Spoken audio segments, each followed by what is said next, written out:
Vamos então dar início à sessão da tarde. Portanto, já 15h15 está exatamente na hora. Nós vamos ter duas intervenções. Primeira da professora Sara Reis Silva, Contigo, Sei Escutar a Música Mágica do Mundo, influência neorrealista na obra para a infância de Matilde Rosa Araújo.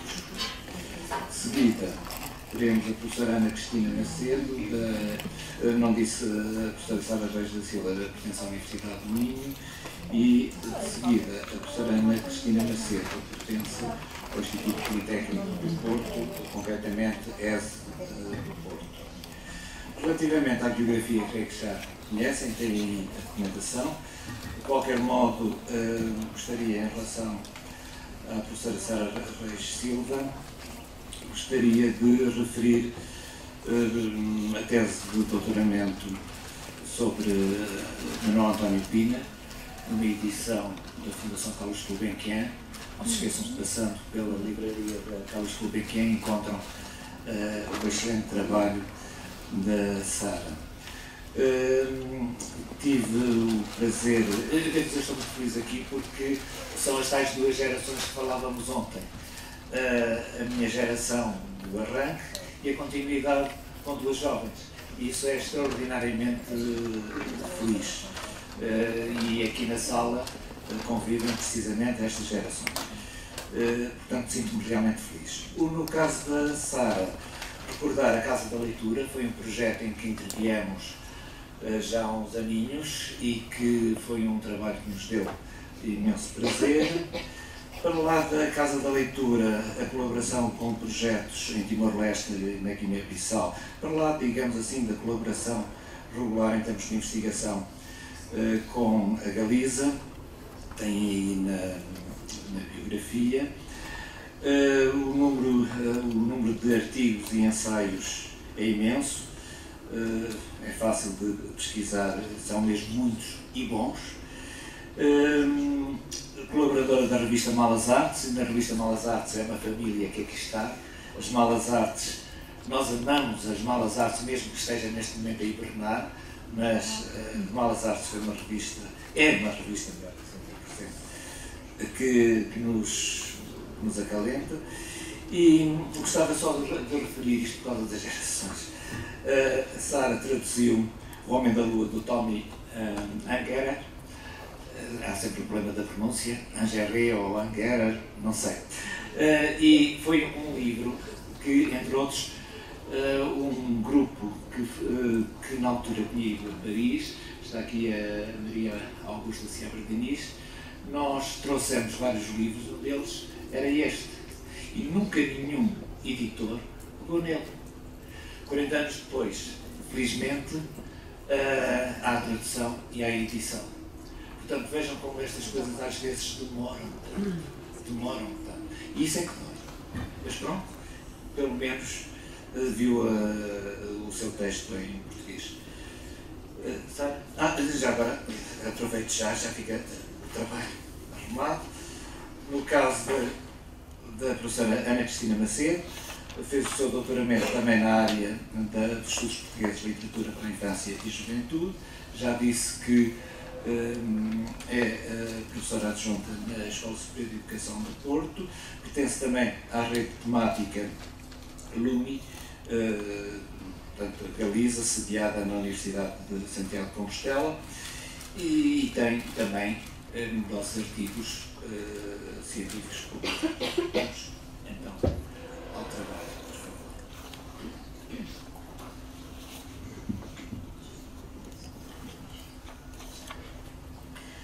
Boa tarde a todas e a todos. Eu queria começar por saudar todos os participantes e por felicitar as mentoras deste colóquio e desta iniciativa, por dizer também que é para mim uma grande satisfação poder estar aqui com tantos colegas das tais três gerações, talvez, que têm trabalhado em literatura para a infância.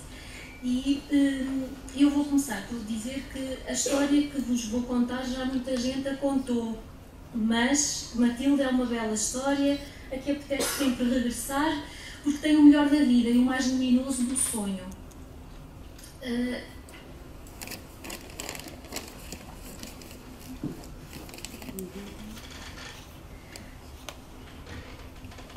Menino, encosta a tua cabeça de seda no meu ombro, contigo sei escutar a música mágica do mundo.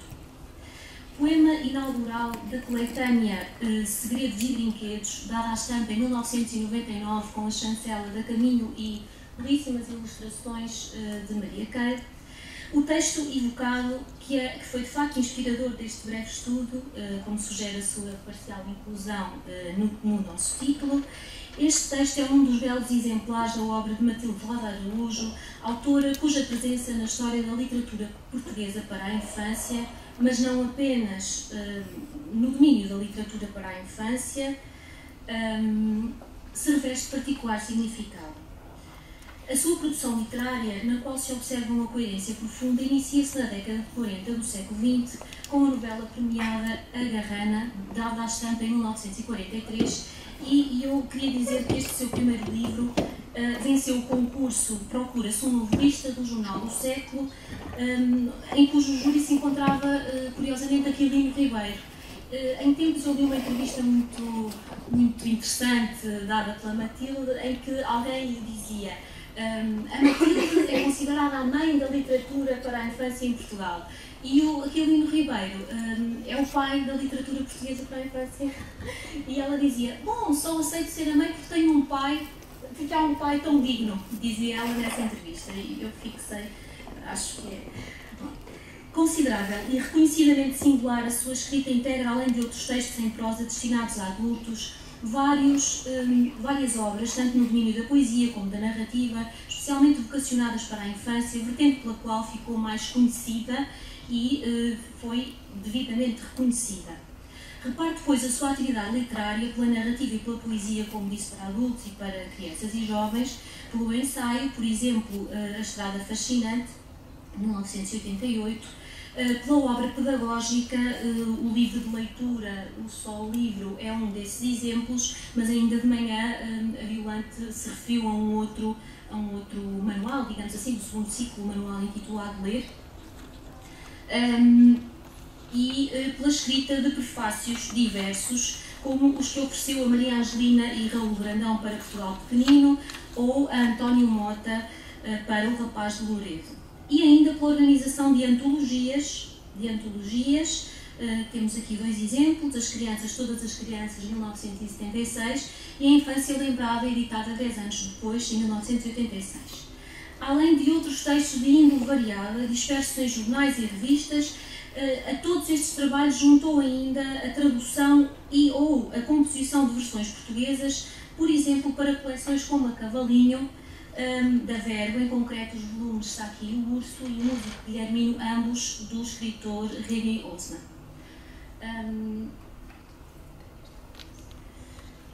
A figura tutelar da literatura portuguesa, autora dos versos de O Livro de Tila, de 1957, aqui também está presente a capa da edição de 2010, ilustrada por Madalena Matoso. Dos contos de O Chão e a Estrela, de 1994, ou da terna narrativa A Saquinha da Flor, de 2005, Matilde sempre se ergueu pela criança e pelas suas mais misteriosas, encantadas, mas também dolorosas vivências. A centralidade da infância, ou mais genericamente do humano, na escrita desta poetisa, contista e novelista, é reveladora da atenção que concede ao mundo no qual habita, da sua preocupação em entender os sinais do tempo, da vontade de tocar e transformar consciências. Com efeito, no seu percurso vivencial, como escreveu José Carlos Vasconcelos, precisamente na altura em que partiu, esta senhora de grande bondade e generosidade na sua extrema modéstia e discrição na sua infância nunca perdida, neste percurso vivencial, escrita e infância andaram sempre lado a lado, e por isso não é de estranhar que, como escreveu na Tércia Rocha, como deixou escrito na Tércia Rocha, na poesia de Matilde, não é de estranhar que estejam presentes a alegria e também o sofrimento, que podem impregnar a vida de grandes como de pequenos, de forma elegante e subtil, encontra sempre a via apropriada para envolver em poesia as situações e sentimentos do ser humano em qualquer fase da vida. Porque aquilo que comunica é uma visão universal, um desejo de compreensão do ser humano e muito particularmente da criança, como diz a própria autora, dos seus segredos claros, alegrias, risos, algumas lágrimas de amargura.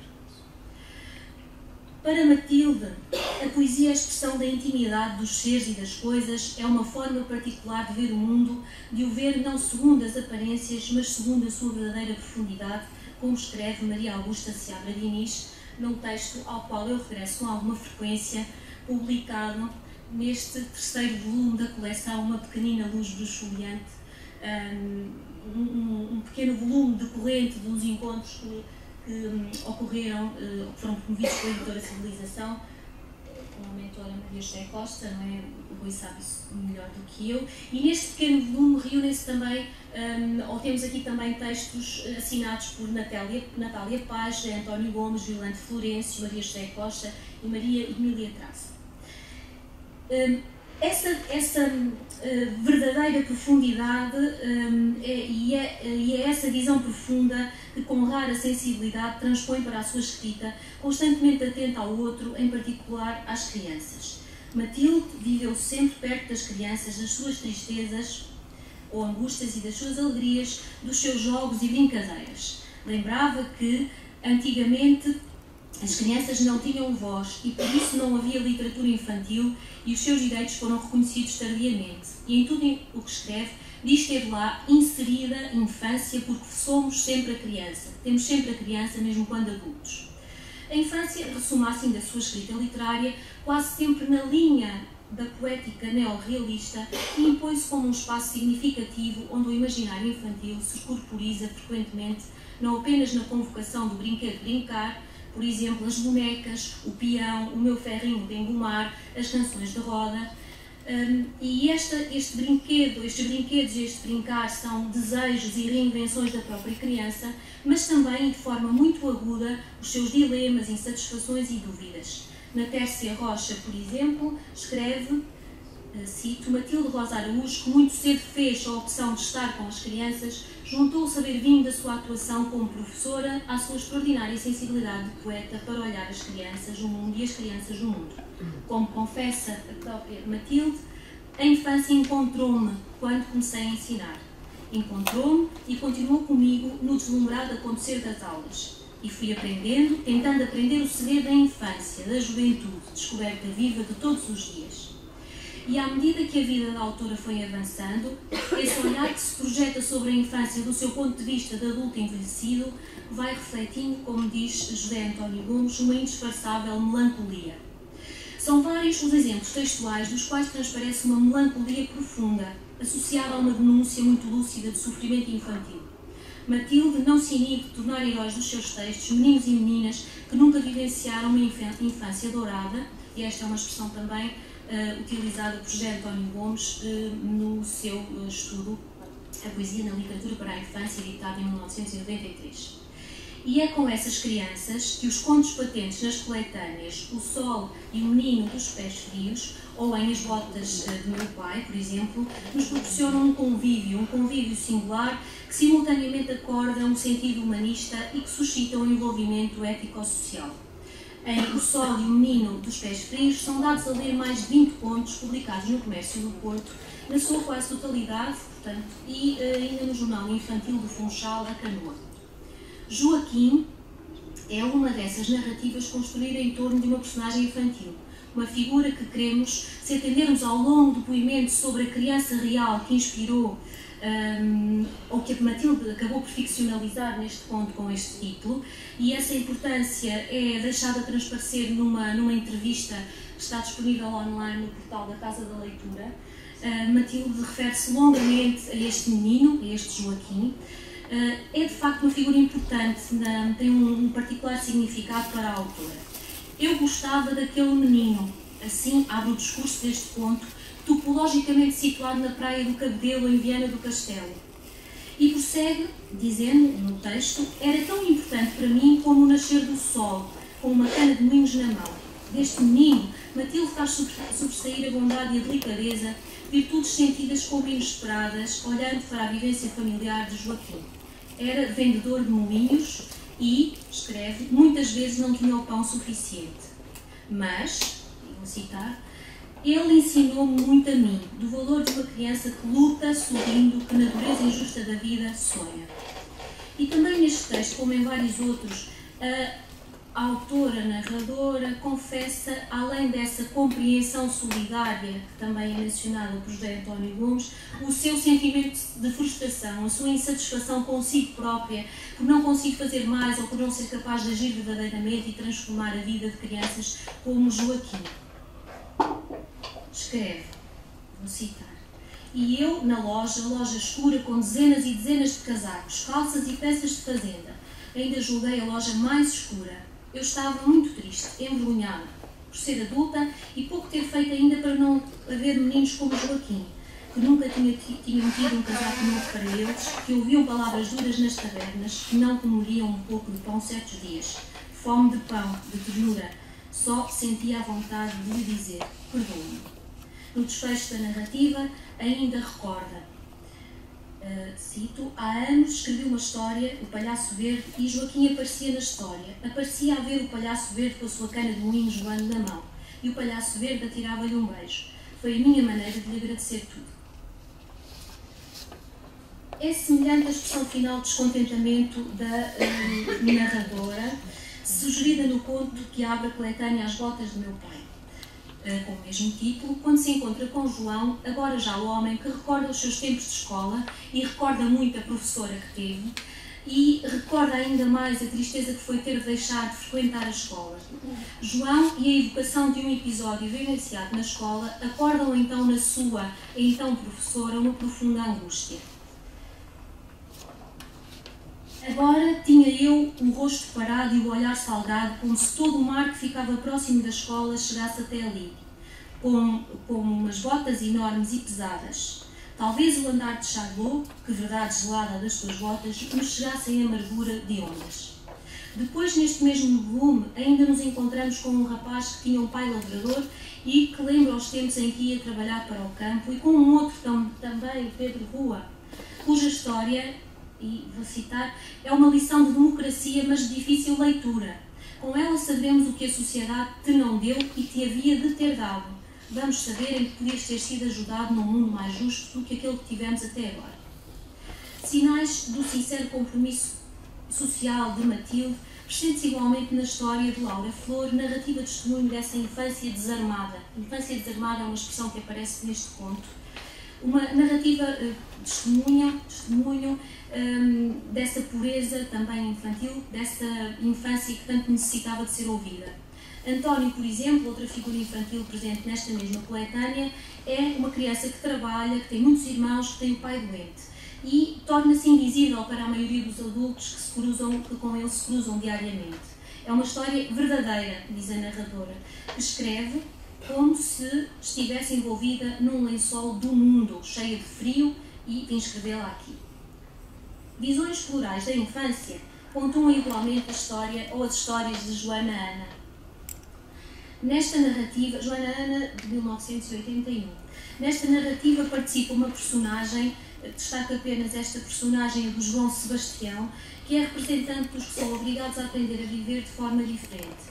Era verdadeiramente um amigo da protagonista, uma pessoa verdadeira que ia para a escola na cadeira de rodas, estudava como os outros companheiros, era capaz de sonhar tão livremente como Joana. O tratamento de temáticas ditas fraturantes ou tidas como fraturantes ou disruptivas, inquietantes, é aliás uma das singularidades e das originalidades, digamos assim, da obra de Matilde. Se em Joana Ana se ficcionaliza o tópico da diferença, decorrente da doença, são vários os textos que afloram também os temas da fome, do abandono escolar, da impossibilidade de frequentar a escola, da escola em geral. Eu lembrava, por exemplo, aqui o livro A Escola do Rio Verde, por acaso não trouxe a capa digitalizada, mas que é um texto que que tem um discurso muito estimulante, a impossibilidade de frequentar a escola ficcionalizada no livro, por exemplo, A Saquinha da Flor, 2006, o trabalho infantil, recorde-se António do conto homónimo incluído em As Botas do Meu Pai, dessa infância proletária de que falava ontem o professor José António Gomes a propósito de Papiniano Carlos, mas também da ausência forçada da imigração de um dos elementos familiares, da velhice solitária e desprotegida, como por exemplo nos é dada a ler na A Velha do Bosque, ou A Pobre Mulher que ia à lenha e o menino que chegou num cavalinho branco,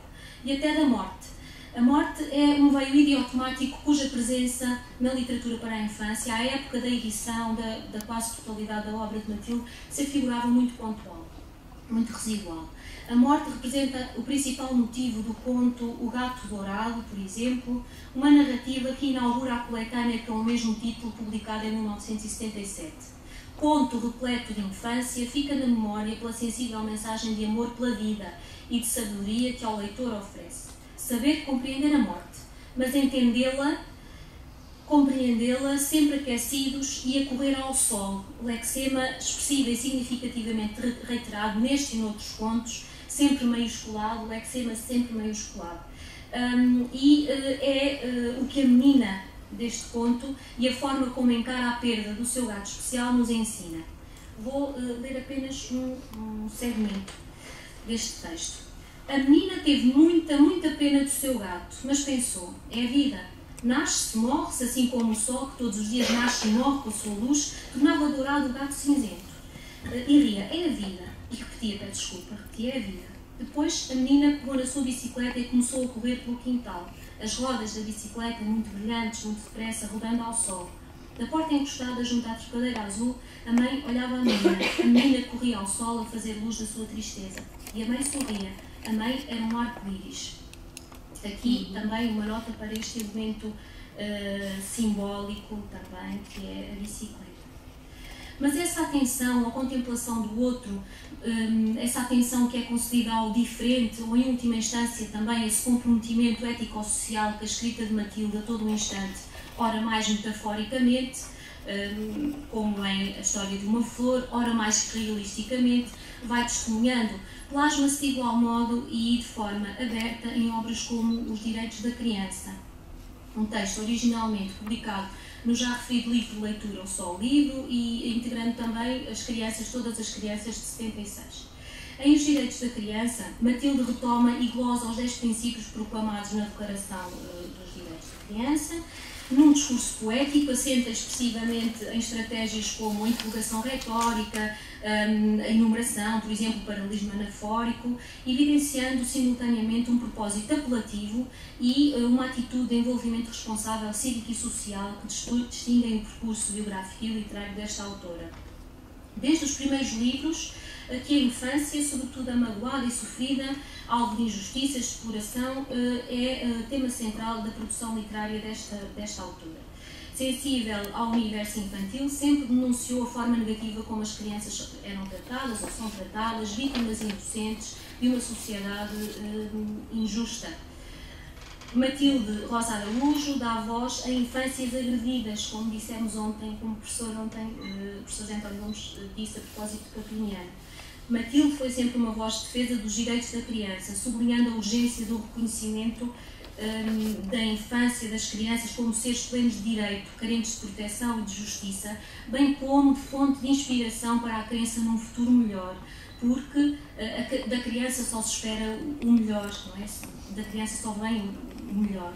A infância é todo um instante elogiado e o seu direito a crescer livre e a aprender a importância da autonomia, este aspecto é interessante e é original, representa um dos eixos idiotemáticos mais assíduos da escrita de Matilde, como exemplifica o conto A Capa da Ana. Há uma passagem muito interessante quando a mãe reconhece, vou ler só uma passagem curta, breve, mas eu devo deixar que ela vá sozinha, eu não devo dar-lhe a mão, ser livre é crescer. E eu tinha confiança naquela capa azul, era contra o sol, contra o vento, contra a chuva.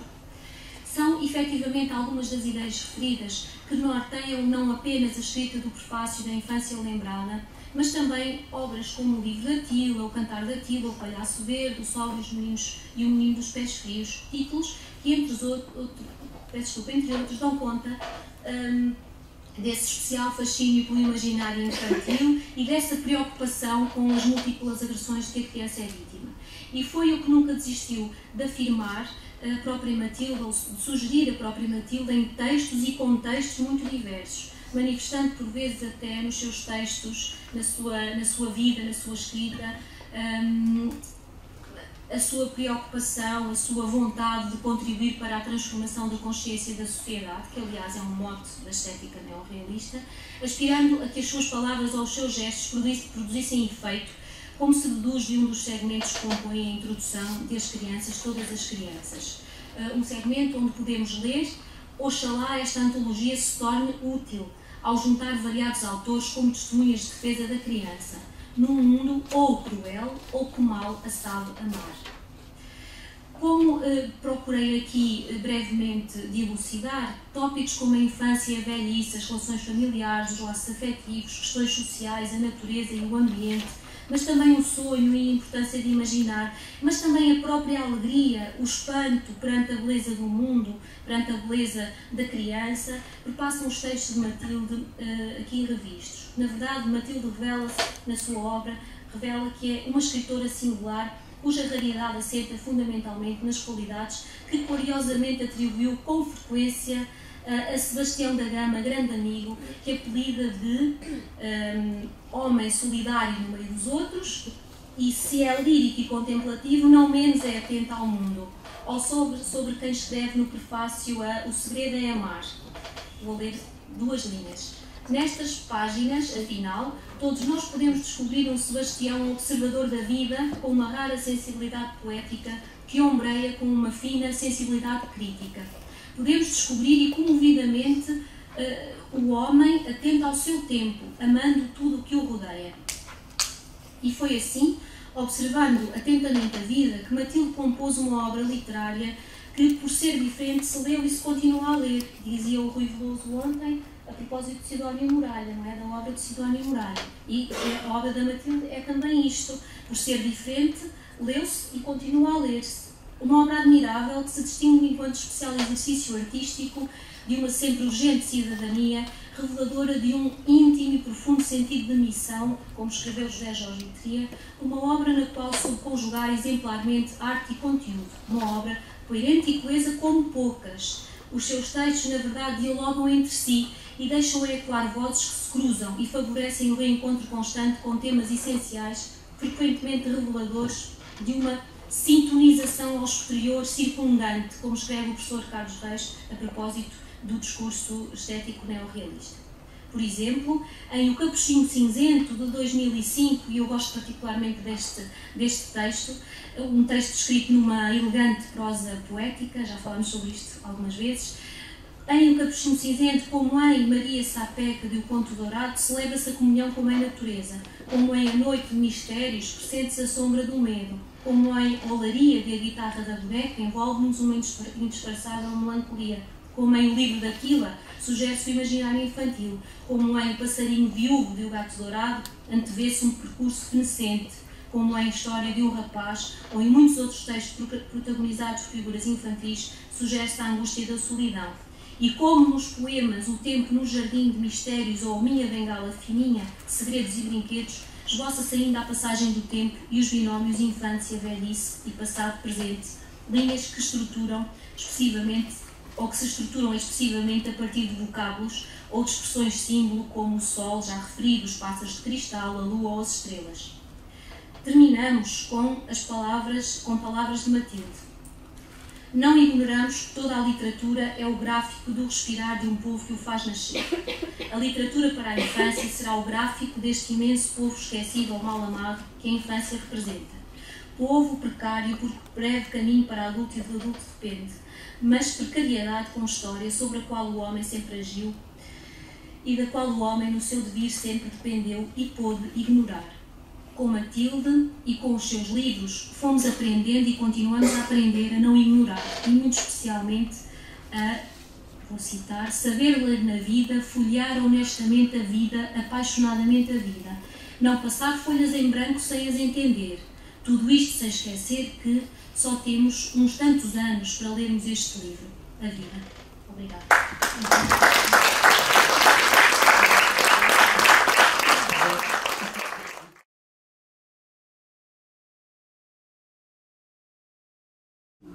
Boa tarde a todos. Vou então dar início a esta pequena comunicação, uma reflexão sobre um certo compromisso neorrealista de alguma obra de Ilse Loza, parte dessa vasta obra que Ilse Loza dedicou à infância e que eu considero participar desta estética neorrealista. Estou um preparada por causa da discussão há pouco dos rótulos, portanto, mas podemos deixar depois isso para o fim. Portanto, eu dei um título geral a esta parte, que é a narrativa de contornos realistas, e depois tomei de empréstimo aqui a expressão usada por Vítor Viçoso, que é do eu individual ao eu social. Contornos realistas porque eu na minha tese dividi a obra para a infância de Ilse Loza em duas partes. As narrativas de contornos realistas e as narrativas de contornos fantásticos ou do imaginário. Bom, essa segmentação, essa separação, mera classificação, não sei se depois do ponto de vista de participação se separam assim tanto. Portanto, mas isso também é outra discussão que não cabe aqui. Portanto, a herança que Ilse Loza nos deixou é plurifacetada, quer do ponto de vista temático, quer da diversidade de géneros literários cultivados para crianças e jovens, mas também para adultos. Portanto, e por este motivo e também pelo tema do painel, vou cingir-me às obras que Ilse Loza escreveu e que designei então por narrativas de contornos realistas, obras que cumprem a função de representar a realidade, não no que ela tem de documentável, mas no que tem de questionável. De resto, isto já Aristóteles nos tinha feito refletir sobre isto. E esta perspectivação é tão mais importante, creio, quanto a escrita neorrealista foi acusada de ser mera reportagem, por alguns, mera reportagem do real, sem qualidade estética. Portanto, na década que encerra a Segunda Grande Guerra e na seguinte, a produção literária portuguesa para crianças apresenta-se bipartida. Por um lado, assomam nomes cujas obras são marcadas pelo maravilhoso, por certo humor, pelo resgate também de certa tradição folclórica. Eu vou passar a biografia também. Ilse Loza, peço desculpa.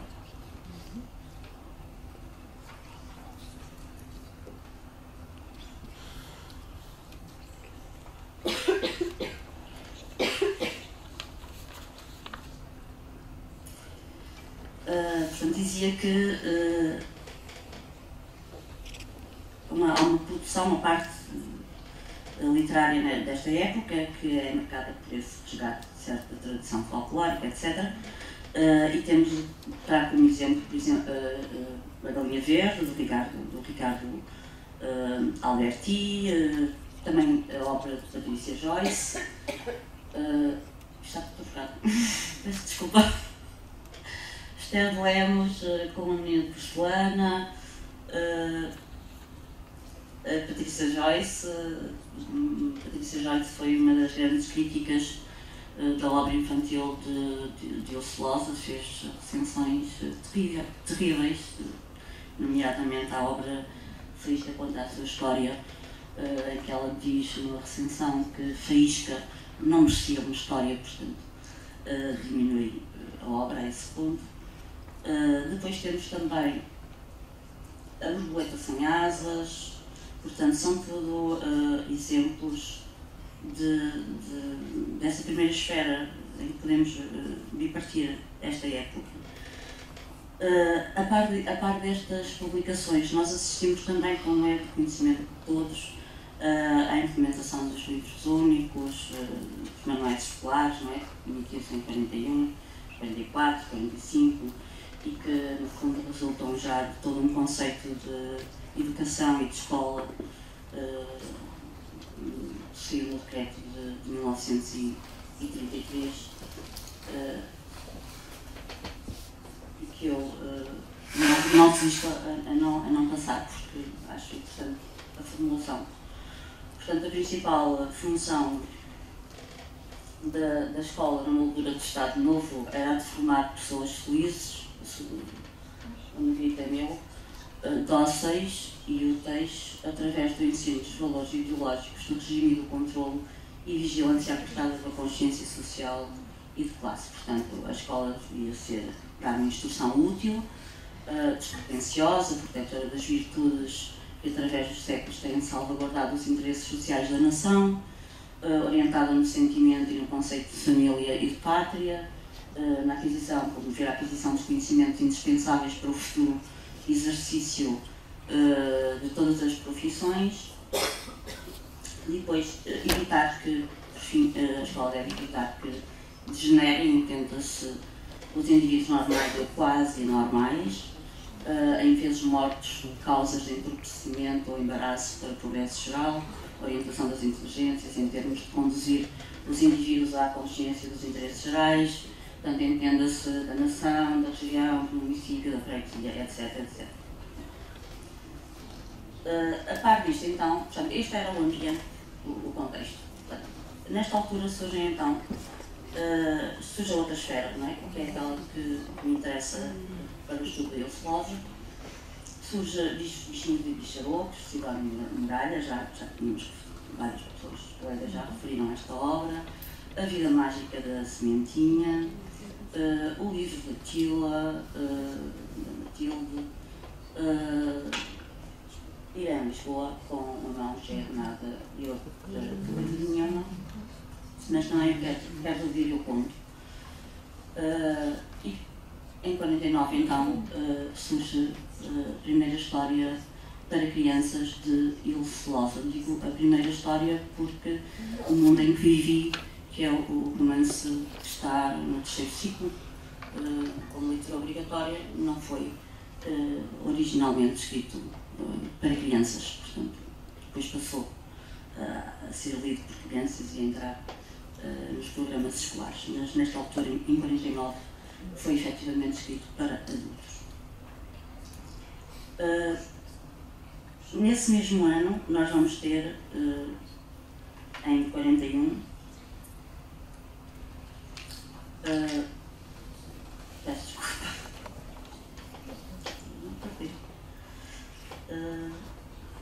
Bom, portanto, é em 49, peço desculpa, é que neste arco temporal que a Ilse Loza vai publicar então o Faísca, vai publicar também A Flor Azul e Outras Histórias, em 1955, são tudo primeiras edições, capas das primeiras edições. Vai publicar Um Fidalgo de Pernas Curtas, uma novela infantil, em 58. Portanto, são tudo obras que vão, de certa forma,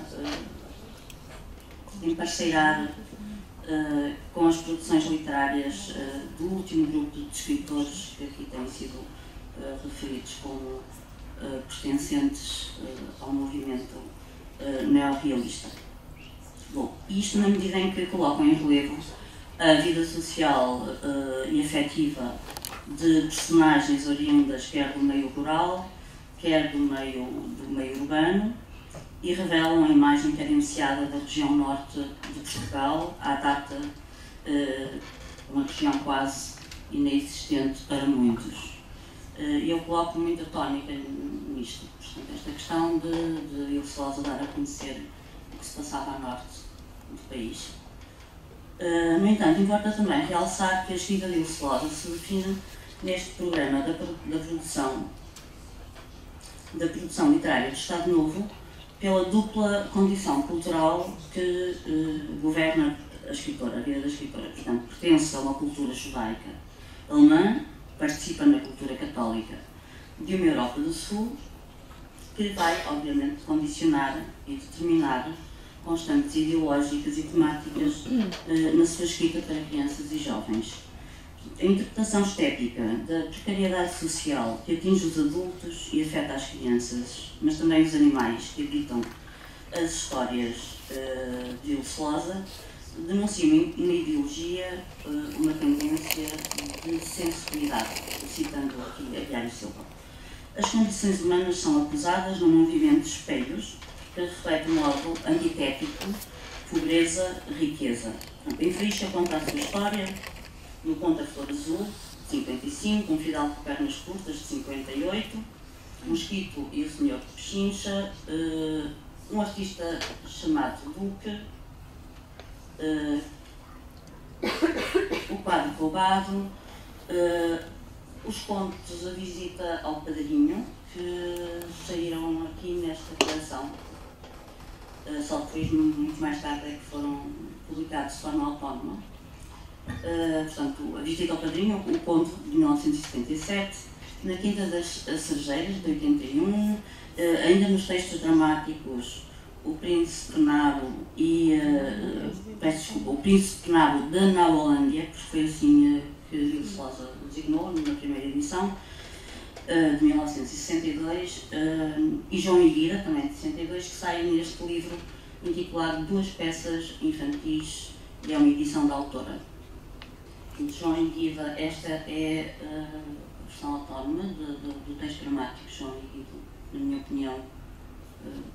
Mas é só a minha opinião, a primeira edição é bem mais interessante porque a Ilse reescreveu imenso a sua obra, portanto fiz muitas alterações, mas isso depois eu também falo disso na minha tese.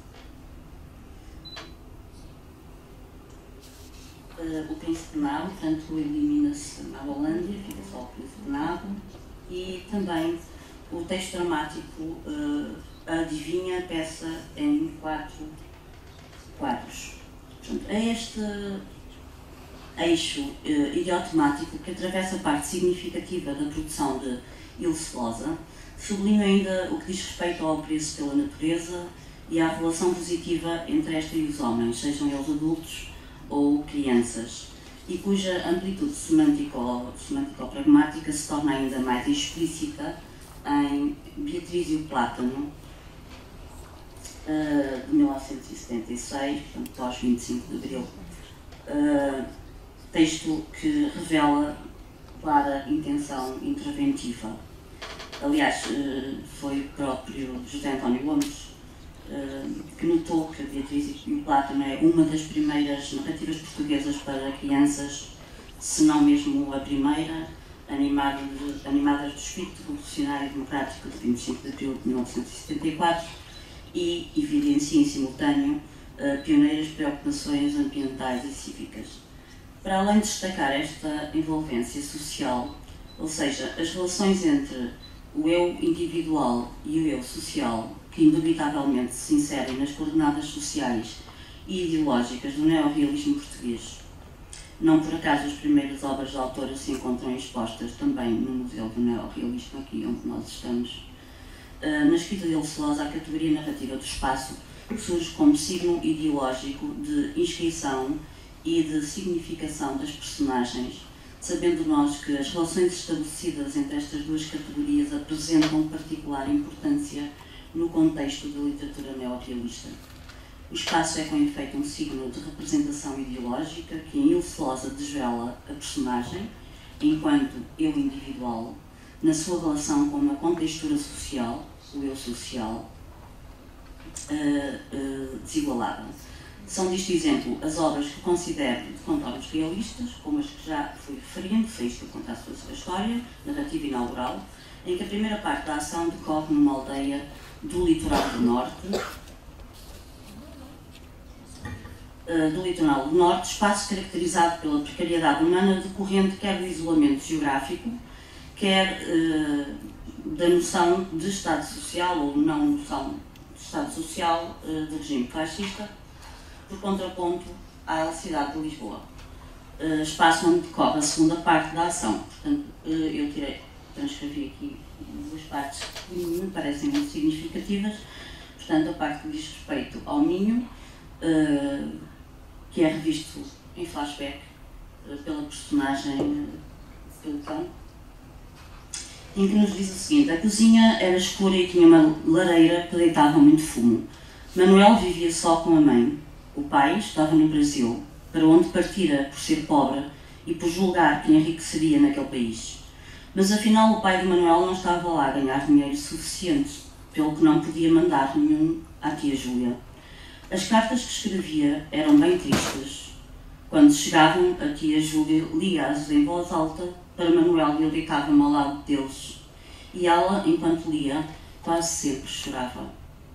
Depois, na segunda parte, em Lisboa, Faísca, já muito velho, diz: quando entrei em casa da Luísa, parecíamos estar a sonhar. O chão era fofo, porque tinha um tapete que dava vontade a um cão de se estender. Também nunca tinha visto luz elétrica. Estuda, Luísa, no liceu e toca piano. O Manuel, com certeza, já não anda na escola. A mãe deve precisar dele para o trabalho no campo. Se calhar, ele nunca teve ocasião de sair da aldeia e não chegou ainda a conhecer uma cidade grande. Devia gostar de ver Lisboa, com as casas altas, os carros elétricos, os autocarros e as iluminações coloridas. A coexistência destes dois espaços capitaliza duas dimensões étnicas e socioculturais distintas que se traduzem no par contrastivo pobreza-riqueza. Mosquito e o Sr. Pechincha, de 1966, apresentam uma ação que se desenvolve também numa aldeia do litoral nortenho. Neste conto, mais uma vez, o espaço apresenta-se ideologicamente marcado. Revela a condição de pobreza daquela comunidade piscatória, portanto, relativo ao eu social, através da focalização sobre uma família monoparental, constituída por uma criança de aproximadamente 5 anos de idade e de seu pai, um pescador que perdeu a embarcação num temporal. Na Quinta das Cerejeiras, de 1981, a deslocação das personagens de um espaço rural empobrecido para um espaço urbano aparentemente mais promissor do ponto de vista de uma garantia económica assume dimensão axiológica também digna de reflexão. O conto O Expositor, que depois, na versão mais recente, tem o título de Miguel o Expositor, fixa a ação num bairro carenciado de uma cidade, acentuando-se de novo a clivagem socioeconómica que vitima crianças como Miguel. Na novela Um Fidalgo de Pernas Curtas, de 1958, a modulação da condição social e económica das personagens ajusta-se aos espaços antinómicos por onde elas se movem. Da mesma forma, na novela de Fantocos Policiais, O Quadro Roubado, de 1977, a ação desenrola-se por múltiplos espaços que enclausuram personagens com condições social, económica e cultural desiguais. Encontros mais breves, incluídos em coletânea, desta dinâmica denunciante entre os signos narrativos da personagem e do espaço, também se verifica. A Flor Azul, de 1955, Pepe, o Periquito, de 1977, Joana e o Mendigo, de 1981, e os cinco, peço desculpa, são o caso disso. E o mesmo sobrevém nos textos dramáticos que o Celosa escreveu. Trata-se, pois, de projetar no texto literário certo compromisso entre a arte e a vida, bastante caro ao neorrealismo, e de reafirmar, pelo menos uma face, e de reafirmar que nenhuma arte pode deixar de formular um sistema de pensamento, como referiu Oscar Lopes. A par da problemática do espaço, cumpre ainda referir a questão relacionada com os nomes das personagens, ou seja, com a etiqueta semântica que constitui a alcunha e que é apontada por vários críticos do movimento literário neorrealista como elemento negativo, ou seja, que retira dignidade no plano social, como afirmou Carlos Reis. E é ainda também Carlos Reis quem considera que só com esteiros o neorrealismo dá um salto qualitativo, já que as alcunhas, cito, para além de simples marcas de classe, investem nas personagens uma carga de peculiaridade que fazem delas, antes de tudo, figuras perfeitamente individualizadas. Não obstante concordar com esta última asserção de Carlos Reis relativamente às personagens de Seveiro Pereira Gomes, aproveito este espaço para afirmar que é com Ilse Losa que se dá a evolução qualitativa, na medida em que a autora se recusa a assumir a ideia de um destino de classe para as suas personagens. A alcunha surge em Ilse Losa, carregada de positividade, e reforça por isso mesmo a necessidade de combater o determinismo social. Recordemos, a título de exemplo, o final de Um Fidalgo de Pernas Curtas. O resto não é difícil de adivinhar. Como Dantes, cristão, ou seja, o fidalgo de pernas curtas, emagreceu, pois a comida na ilha continuava a não abundar. Acabaram os banhos em banheiras esmaltadas e com flocos de sabão. Mas, quem sabe, o mundo pode dar muitas voltas. Talvez Estrelinhas venha a viver dias melhores e então poderá comprar um cabrito para a sua mesa quando lhe apetecer e dar os ossos a Tristão. Pode ser até que venha a ter uma banheira esmaltada para ele e para o seu amigo. E se todos nós desejássemos que assim fosse, o Tristão e os Estrelinhas bem o mereciam, não é verdade? Este final, juntamente com a pergunta retórica do narrador, infunde a esperança num futuro melhor e instiga o leitor à ação. Quer no plano temático, quer no técnico ou compositivo, os aproximadamente 14 títulos que compõem esta fase da escrita de contornos realistas caracterizam-se por uma cuidada e interessante estruturação da enunciação narrativa. Como sucede em Um Artista Chamado Duque, de 66, por exemplo, em que os movimentos temporais implicados na rememoração da história do Pequeno Pônei determinam uma peculiar ordenação também temporal da narrativa.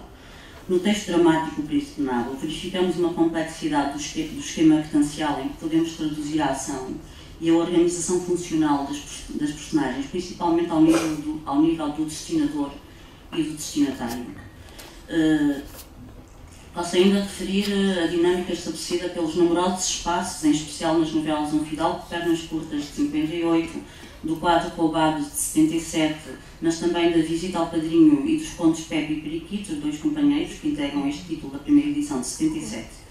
Deste ponto de vista, a obra para a infância e a juventude, mas também eu insisto sempre nisto, mas também a obra que ele se destinou a leitores adultos, prima por uma exigência que contradiz a ideia de que o discurso neorrealista se salda, nas palavras, peço desculpa por insistir sempre em Carlos Reis, nas palavras de Carlos Reis, se salda numa certa precariedade estética ou literária em prol de favorecimento ideológico. A escrita de Ilse Losa trouxe para a literatura infantil e juvenil, à semelhança dos textos literários neorrealistas dirigidos a um público leitor adulto, um renovamento estético e ideológico muito relevante à data da sua publicação.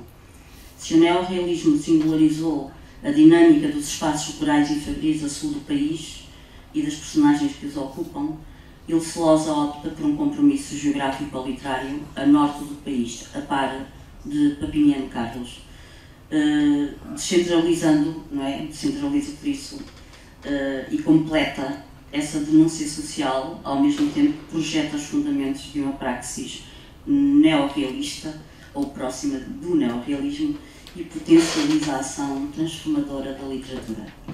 Para finalizar, não posso também deixar de esclarecer que nas aproximadamente 16 obras que agrupei e classifiquei como narrativas de contornos fantásticos ou do imaginário, publicados após Beatriz e o Plátano, de 76, as intenções semântico-pragmáticas que observamos na primeira fase permanecem, pese embora a presença em grau e forma variáveis de certo fantástico que não desvirtua a matriz neorrealista inaugural. De resto, os contornos fantásticos também, de qualquer forma, não podem ser considerados pontos de fuga a essa estética, uma vez que parece-me ainda não haver um estudo feito relativamente a obras de escritores que tenham participado nesta época e que tenham continuado após os anos 60 a escrever para crianças. Portanto, não sabemos, além da opinião Carlos, não é? Portanto, não sabemos que caminho, que rumo iria seguir este compromisso. Estava a pensar não tocar nisto. Isto é um excerto que eu tirei de Nós e a Criança. Portanto, é um livro que compila vários textos que Ilse Loza foi escrevendo e publicando em jornais, revistas, e que constitui a sua obra, chamada obra pedagógica. Eu não queria muito chamar obra pedagógica, porque acho que é mais do que isso. É isso, mas também apresenta, de certa forma, um programa ético de Ilse Loza, muito próprio. Quando Ilse Loza diz: demos, portanto, à criança também a história construtiva e instrutiva. Contemos a vida das abelhas e das formigas, o crescimento do trigo, a fabricação da farinha e do pão. Falemos dos rios e dos mares e dos outros países e da sua gente. A questão é saber contar.